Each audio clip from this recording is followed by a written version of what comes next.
Now, we all have limited time. How do you make sure you're networking with the right people? Or is that even possible? Carol.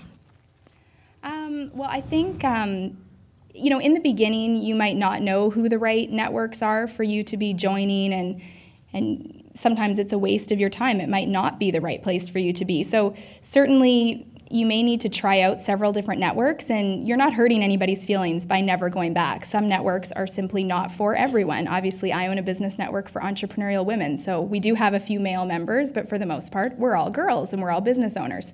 So I think that you need to find the network that works for you, that you're learning, you're meeting people, and you're seeing return, because you know our time is precious and our time is money. So if you're not getting anything out of it, you need to move on from that network and find one that works for you.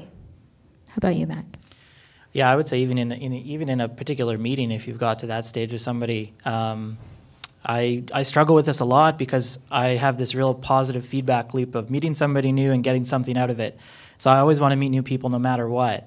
And I've had to become better over time at saying, you know what, this meeting is not going to get us anywhere and I need to go. So, you know, thanks for the coffee, or coffee's on me, or whatever, and, you know, move on to the next thing. And I think you just have to be upfront and honest about it. It's not going to benefit you or the other person if you just kind of sit there and let it go on. So, you know, even, yeah, networks is one thing, but even if you're in an individual meeting, I think you just have to be able to own your time and be upfront with the other person about it. Joanne.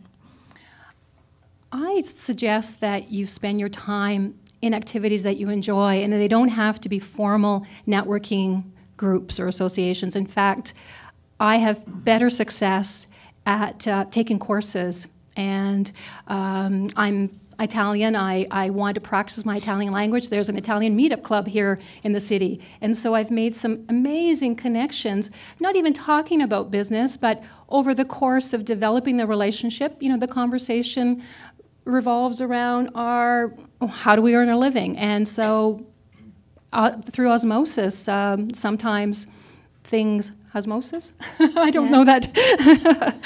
Simply through conversation, you know, stuff happens, relationships develop. So I'm reminded of a fellow.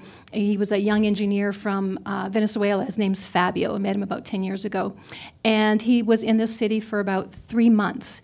And he wanted an engineering job. So what do guys do when he loves soccer, by the way. So after soccer practice, what would they do? They go for drinks. And in 3 short months, he had numerous job opportunities simply by being in a place that he enjoyed and meeting like-minded people who liked him and presented opportunities. Well, that makes a lot of sense. I think it's really true. I think there's a bunch of you in the room who I probably met at demo camp. And, you know, those kinds of events, you go, there's presentations, but that's not why you're there.